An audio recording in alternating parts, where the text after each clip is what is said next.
Hello, 10th grade English.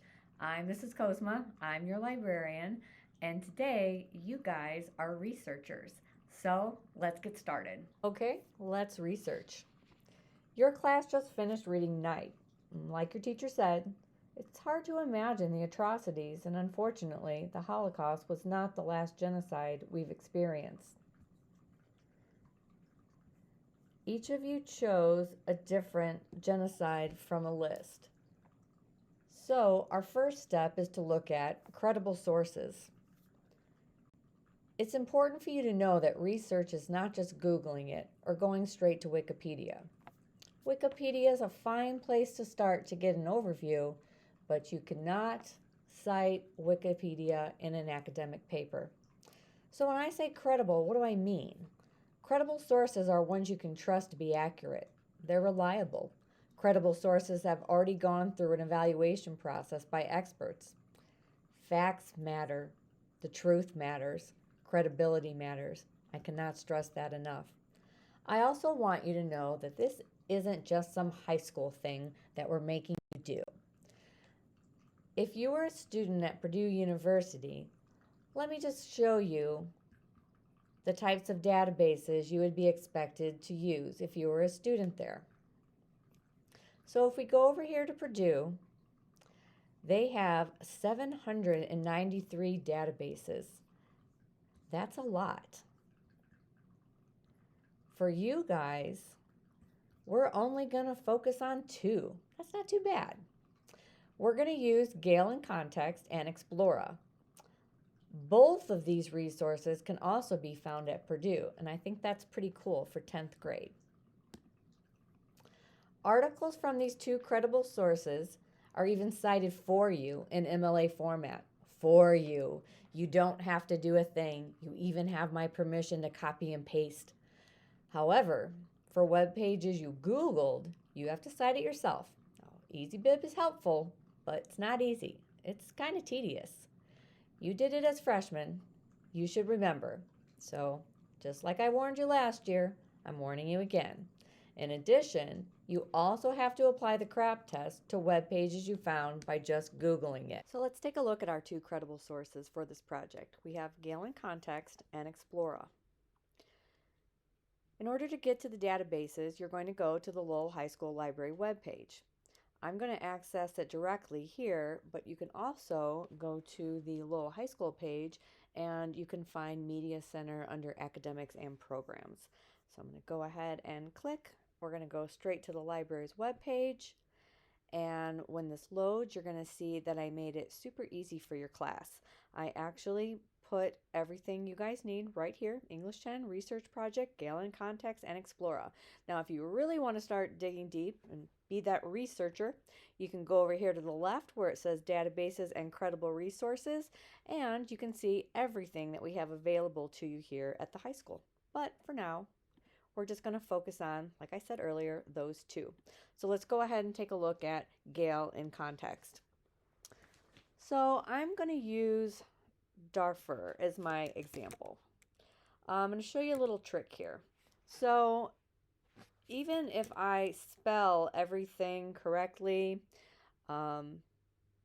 do everything correct, the better thing to do is to grab what they suggest. Let me show you. So if I just type in Darfur, I get plenty of resources. It's not a problem, but watch what happens when I take their suggestion. So if I take Darfur genocide, when the page looks like this is what I call striking gold. This is what I call the whole kit and caboodle page. So you start out with your introductory article, and then you have 3 featured content articles, 5 journal articles, 32 audio clips, 11 reference articles, 724 news articles, 30 images that you do not have to worry about copyright for. They are free to use. 129 magazine articles, 2 videos, and 1 website that has already passed the CRAP test. So if you use websites that are within Gale, you do not have to put them through the CRAP test. They have already been evaluated. So I always say to start here with your introductory article. And I like to think of this as a suitcase. This isn't just one resource here. This is a suitcase that's holding about 1,000 resources on your topic.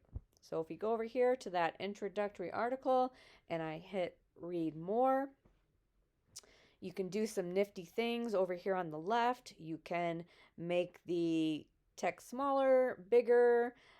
You can translate it into another language. You can listen to it, have it read to you.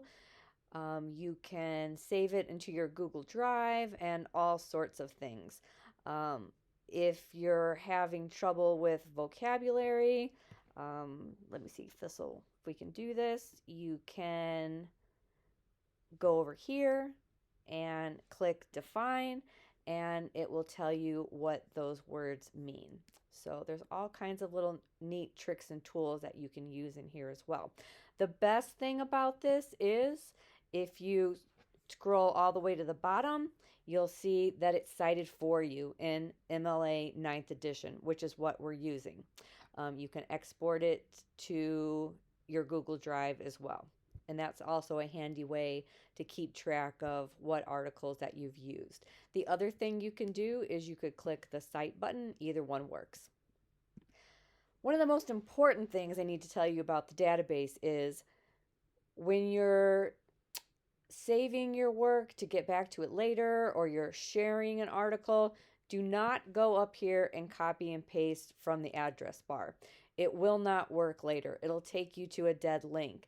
The reason is because we pay for this database and they don't want people sharing all willy-nilly. So what you have to do to get a permanent link is you have to go over here where it says get link, and that's a permanent link that will take you back to your article.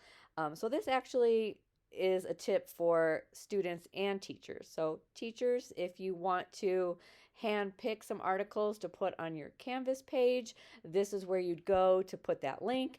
If you went up here, like I said, when you go back to it later, it's not going to work. So you actually have to use their get link button for that to work. Okay, so let's go ahead and hit that back button. And I want to show you how absolutely everything is cited for you. So even images, if you were to use an image, I'm going to go ahead and click on one of them. And same thing, if I go to my Cite button, there it is. So this is really a nice, easy way to get familiar with MLA format. Okay, now we're going to take a look at Explora. So I'm going to go on back to the library's webpage, go over here to Explora, and this time I'm going to use the search term Armenian genocide. So just like I would with any sort of search bar, I'm just going to put my topic in there, hit search. And what I like about Explora is that it always starts with this topic overview, which is similar to our Galen context database. So I always say to start with the topic overview. So if we go ahead and click there, you can see that you also have the option to listen. There's a lot of tools over on the right that you can use. With this one, you're not going to scroll all the way to the bottom and find your citation. You're actually going to find their bibliography. So you're going to see the articles that they use to write this article. And that's also a good way to get back to other information that you want to use by using their bibliography. So if we're going to cite this, we're actually going to go over to the right and hit Cite. And you can see there's many different formats, and we are using MLA, so you would just go right here and you can copy and paste that. So I'm going to show you something else. So another thing you're going to want to do to save yourself frustration on the left is to make sure that you've limited your search to full text. Now, if you were writing a research paper in college, there might be a chance that you would actually need an article that you're going to pay for. But if you look, I've already limited mine to full text, and there are 3,064 articles. That is more than you would need. You could also change your publication dates in here so that you could go with things that are more recent. You can limit it to ebooks, journals, magazines, encyclopedias, Lexile range, all sorts of things. With this database, everything is a little bit different. So this is actually why you guys are going to come into the library and work with me and your classroom teacher. That way we can help you a little bit more, because for this one, for example, if we click on it, when you look at it, at first glance, you're going to think, well, there's not much there. But the reason for that is because for this one, you actually have to go over here where it says PDF full text and click on that. And I don't want you guys to be lazy. You really have to dig. Like I said, there were 3,000 articles on there. You have to think of yourself as a researcher. And so you really do have to put in the work. So don't be shy to call me, your librarian over, or your classroom teacher. Let us help you with this project. This is what we're here for. So you can see that this one is actually looks like pages from a book. So there'll be lots of different things in Explora. Okay, let's go on back. Okay, finally, we need to talk about what happens when we just do a random Google search to find an article. When you do a random Google search, you have to use a web page evaluation tool such as the CRAP test. Well, what's the CRAP test? The CRAP test decides whether a web page is crap or not. How perfect is that? It actually does exactly what it says. The CRAP test stands for currency, relevance, authority, accuracy, and purpose. Let me stress, if you use Google, you use the CRAP test, and you're going to use this CRAP test worksheet. So what you're going to do, because there are no exceptions, if you Google an article, you're going to grab the CRAP test worksheet that will walk you through evaluating currency, relevance, authority, accuracy, and purpose. And here's how it works. For each section, you're going to give, for example, currency. You would give it a score between 1 and 10. For relevance, same thing. Score it between 1 and 10. Authority, same thing. 1 and 10, and so forth. So let's take a look at currency, and we'll kind of go through this one together. Currency is the timeliness of the information. Like, when was the information published or posted?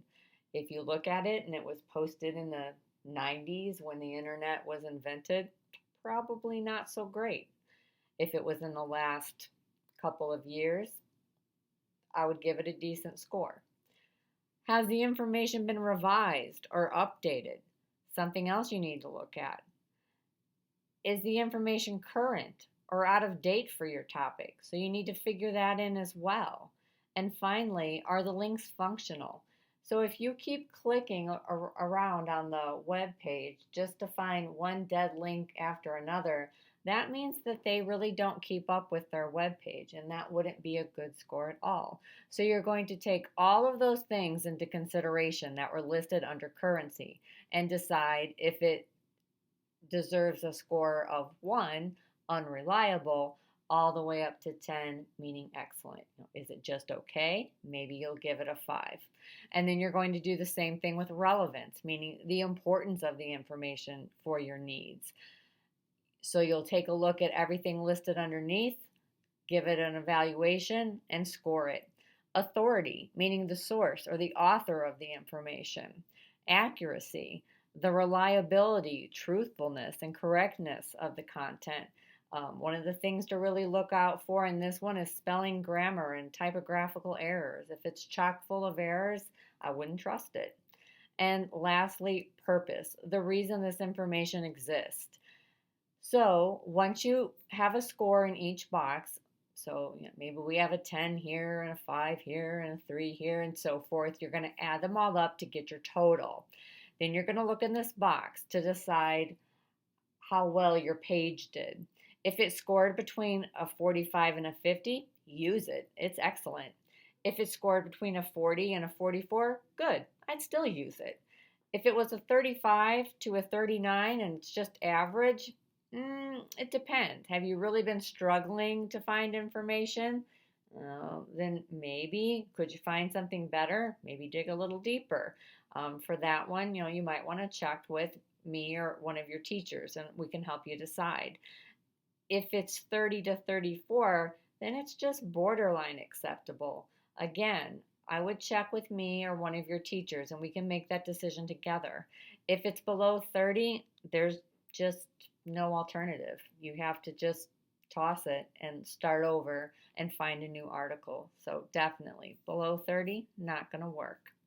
So, once again, when you do a random Google search, you're going to use the CRAP test worksheet for every single article that you Google. So, my advice to you as we wrap this up, question everything. Apply the CRAP test to everything you find on the internet.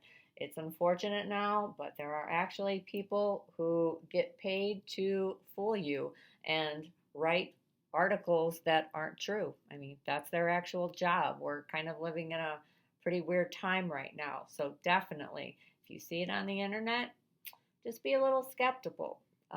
Check it, fact check it. That's kind of what we're all doing now in this day and age. There is a video here that only takes 5 minutes. I'm not going to play it, but if you're struggling with understanding the CRAP test, meaning what is it, why are we doing it, this is a really good video, and it's actually even has a little bit of humor in it. As much humor as we can find in research, but it is somewhat entertaining. So if you need a little bit more explanation, that's there for you. People once relied on publishers, editors, and subject matter experts to check the information they consume, but on the unregulated internet, all bets are off. If you stick with the sources I showed you today, Gale in Context and Explora, you get to skip the CRAP test. Yay! If you have any questions, please ask me. If you need help, I'll help you find credible sources. I'll help you navigate Gale in Context. I'll help you navigate Explora. I'll help you decide if a source is credible or crap, and I'll help you cite your sources in MLA format. Happy researching, guys. I'll see you guys soon. Bye.